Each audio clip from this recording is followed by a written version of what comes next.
It is important to maintain good genetic traits in your colonies. Day one of the 10th Caribbean Beekeeping Congress was held at Fiji at the site of an ecotourism project that involves beekeeping. Today, experienced and novice beekeepers were learning about queen rearing. The sessions were conducted by John Frederick, the vice president of the Ayanola Apiculture Collective. Queen rearing allows you to be able to mass produce hives. And so if you have a colony that already has an existing queen and you want to make a new colony, you simply take nurse bees from that colony, you put it into a separate box, and then you introduce a new queen to that separate box. So now you start with 2 hives. Sometimes your queen is not producing good enough for you.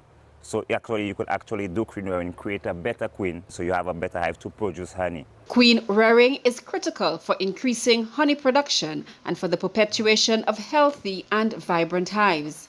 And yeah, it gives me like a spider web of connections to be like, okay, what kind of bees you have? Would you want to help me create a new, can I switch? Can we do something?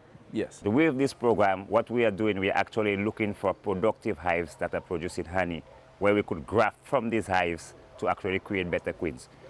Queen rearing is very much important if you want to jumpstart the sector and increase in a short space of time.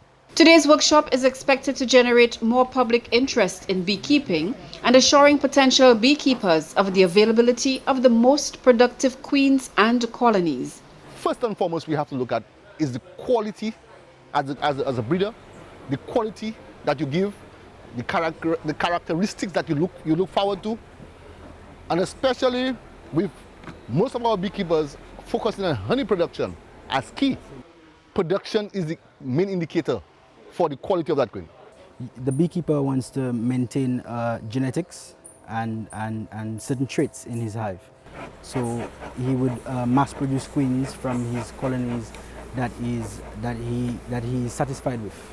A field trip to Debarra was also part of today's program, where apiculture is being practiced by young beekeepers.